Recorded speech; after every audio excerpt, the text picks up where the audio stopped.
اور 9 صفحے کی آخری لائن کے آخر سے سورۃ النساء کی آیت نمبر 10 اعوذ باللہ من الشیطان الرجیم بسم اللہ الرحمن الرحیم فَإِذَا قضيتم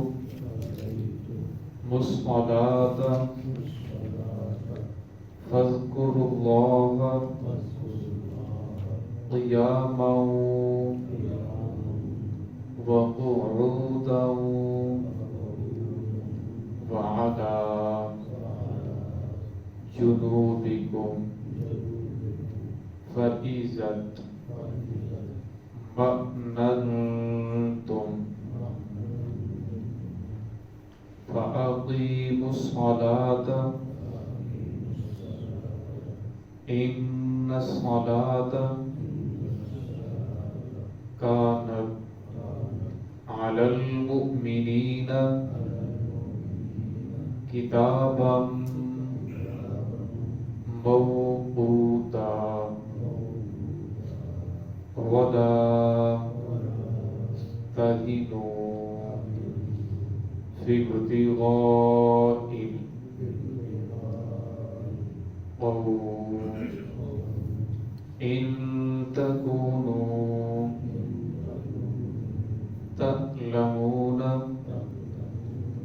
فإنهم يعلمون كما تعلمون وترجون من الله ما لا يرجون وكان الله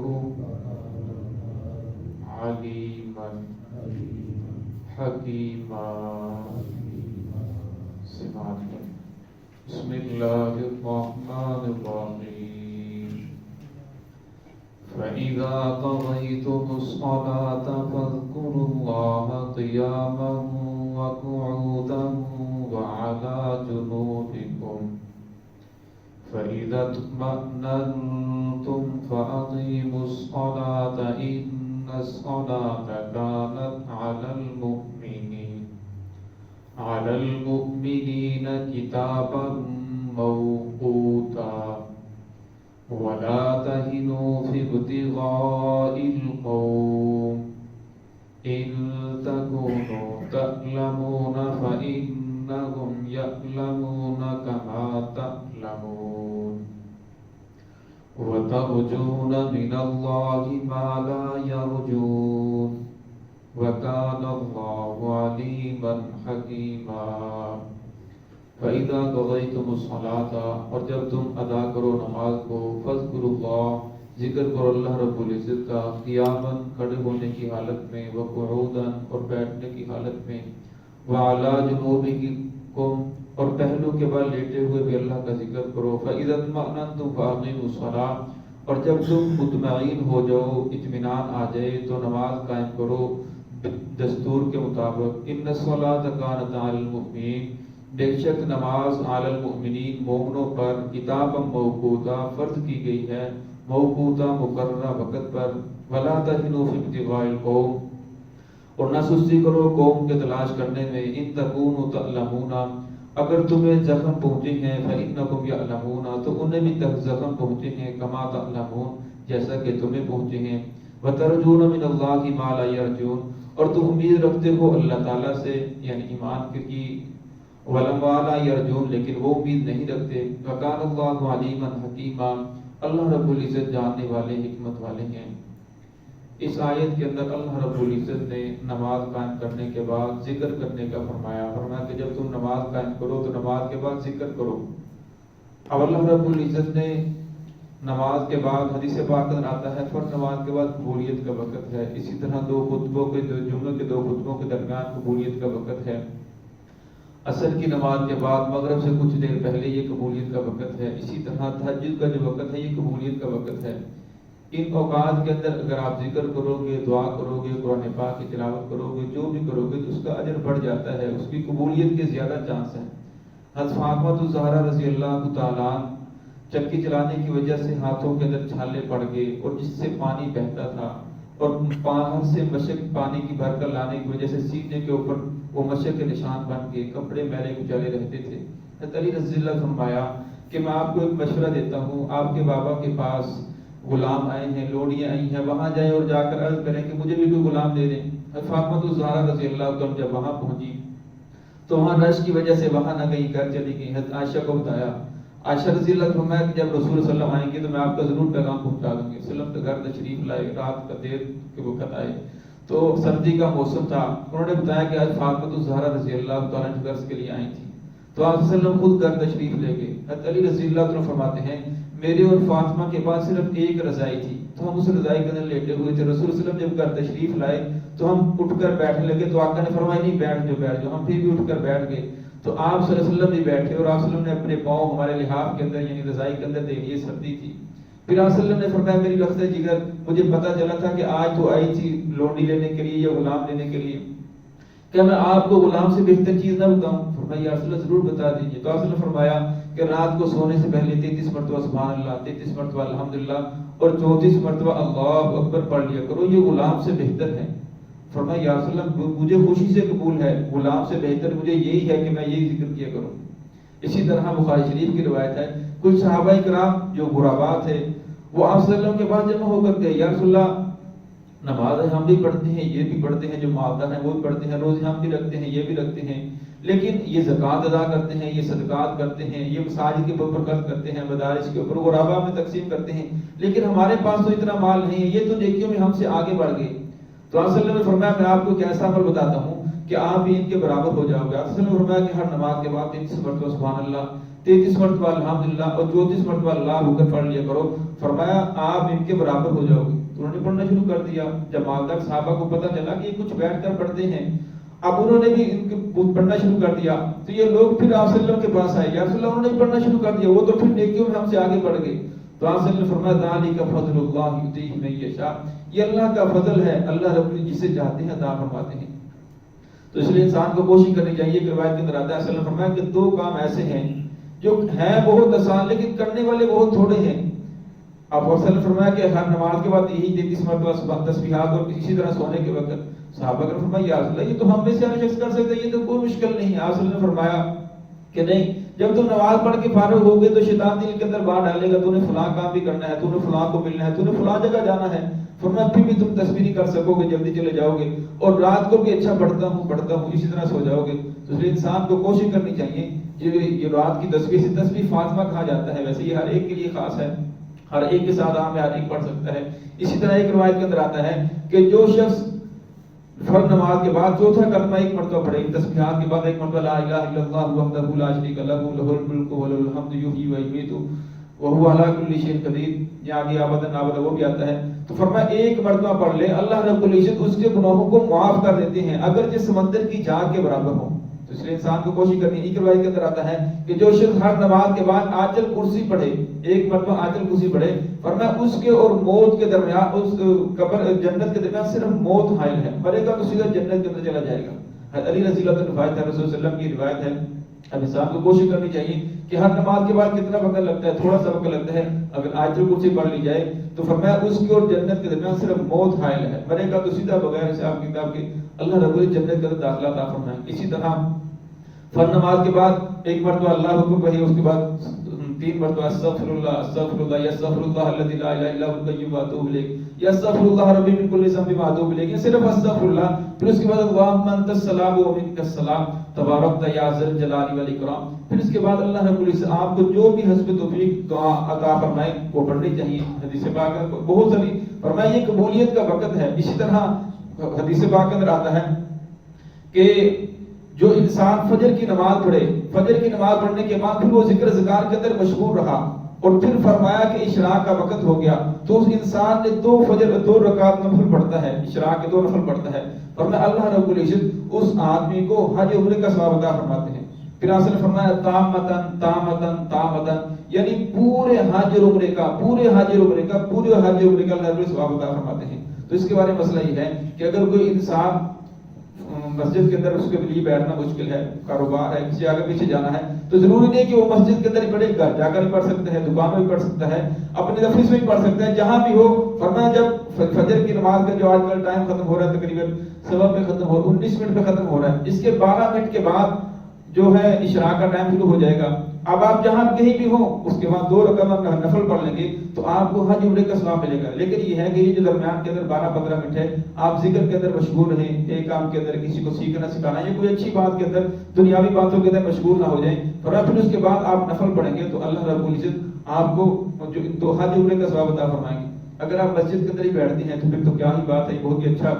آپ کا وقت گزر جائے گا۔ تو اس کے بارے میں 3 درجے ہیں۔ پہلا درجہ یہ ہے کہ آپ نے جہاں نماز پڑھی ہے اسی جگہ بیٹھے رہیں، اس جگہ سے نہ ہلیں، اور دوسرا جگہ یہ ہے کہ مسجد میں کسی جگہ بیٹھ جائیں، اور تیسرا درجہ یہ ہے کہ آپ باہر چلے جائیں، واش روم میں جاتے ہیں، بیت الخلاء جاتے ہیں، واک کرتے ہیں، جو بھی کام کرتے ہیں، تو آپ پھر اس کے بعد 2 رکعت نفل پڑھ لیتے ہیں، اللہ رب العزت پھر بھی آپ کو پورا اجر عطا فرمائیں گے۔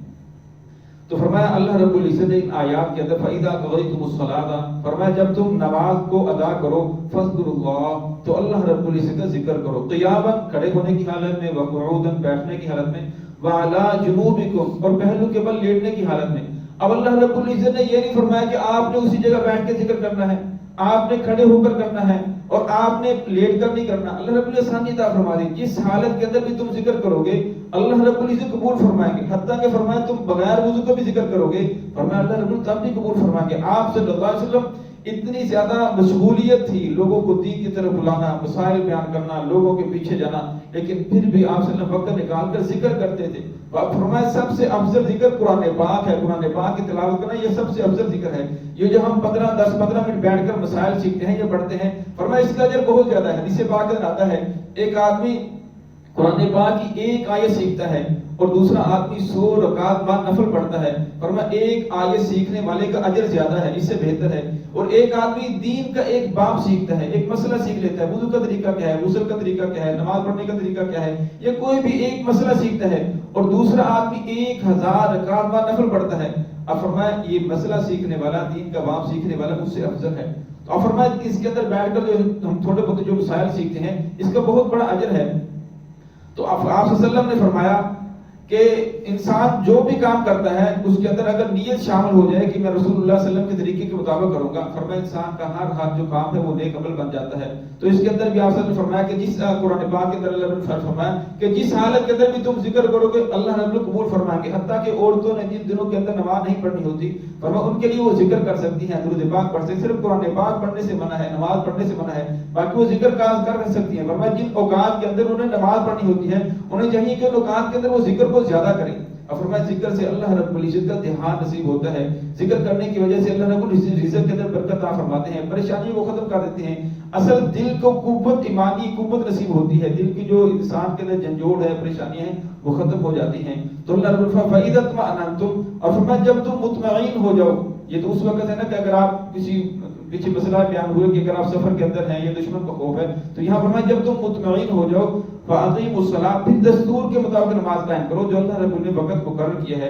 إِنَّ الصَّلَاةَ كَانَتْ عَلَى الْمُؤْمِنِينَ كِتَابًا مَوْقُوتًا، فرمایا بے شک اللہ رب العزت نے نماز کو مومنوں کے اوپر کتاباً فرض کیا ہے، موقوتاً مقررہ وقت کے اوپر، نماز مقررہ وقت کے اندر پڑھی جائے گی۔ اگر نماز آپ آگے پیچھے پڑھتے ہیں فرمایا پھر آپ کی نماز قضا ہو جائے گی۔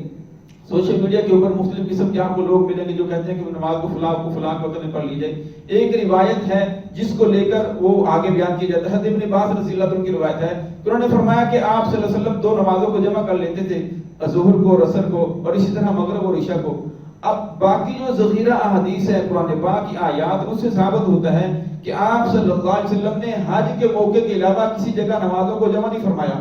اور جو فقہاء فرماتے ہیں کہ یہ جو نمازوں کو جمع کرنے کے بارے میں حضرت ابن عباس رضی اللہ عنہ کی روایت ہے، یہ راویوں سے صحیح ہوا ہے۔ اس کے اندر اصل مسئلہ یہ ہے کہ آپ صلی اللہ علیہ وسلم نے نمازوں کو جمع فرمایا، حقیقتاً نہیں، صورتاً جمع فرمایا۔ حقیقتاً یہ ہے کہ آپ ظہر اور عصر کو عصر کے اندر پڑھیں، یا مغرب اور عشاء کو عشاء کے اندر پڑھیں، یا عشاء کے مغرب کے وقت کے اندر پڑھیں، یہ ہے حقیقتاً جمع کرنا۔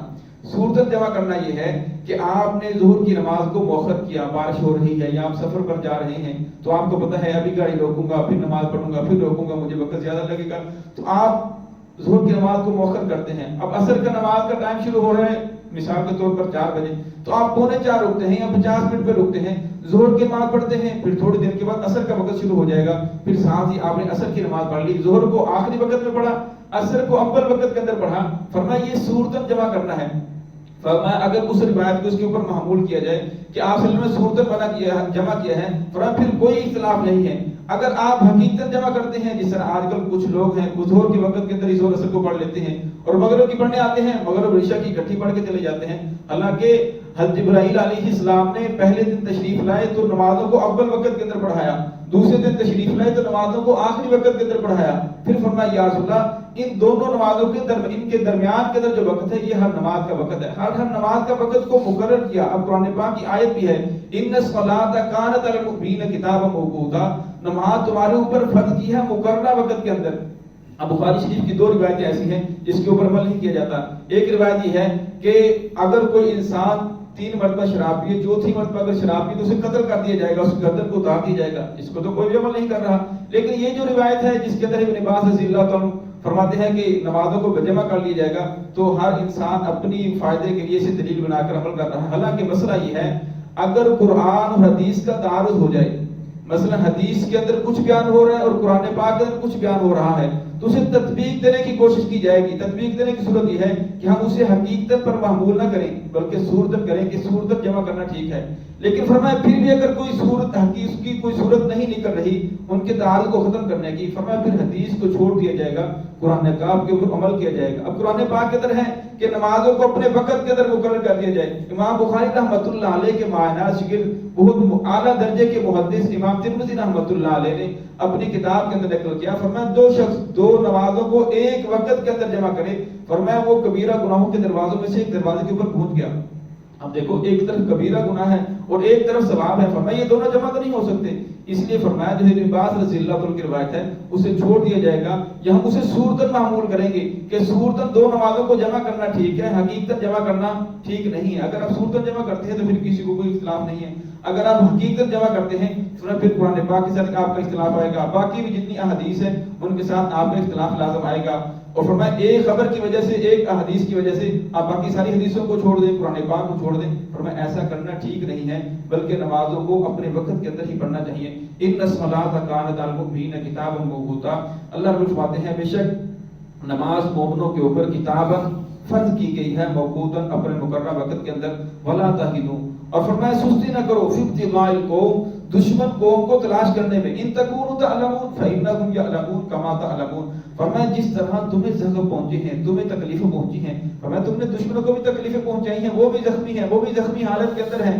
اور فرمایا پھر تمہیں تو امید ہے کہ اگر تم شہید ہو گئے تو فرمایا اللہ رب العزت تمہیں شہادت کا مرتبہ عطا فرمائیں گے، تم قتل ہو گئے تو تمہیں لیے بہت بڑا اجر ہے. اور فرمایا اگر اللہ رب العزت تمہیں فتح عطا فرما دی تو فرمایا پھر بھی تمہارے لیے تو یہ تو تمہارے لیے تو کوئی پریشانی نہیں ہے، تم جو بھی راستہ اختیار کرو گے اللہ رب العزت کا تمہارے اوپر خاص فضل ہے. وترجون من اللہ ما لا یرجون، فرمایا تم اللہ رب العزت سے امید رکھتے ہو کس کی؟ فضل کی. وکان اللہ علیما حکیما، فرمایا اللہ رب العزت جاننے والے ہیں، حکمت والے ہیں. دعائے کہ اللہ رب العزت ہمیں دین کی صحیح سمجھ عطا فرمائے. جس بھائی کو اگر کوئی بات سمجھ نہ آئی ہو تو دوبارہ پوچھ سکتے.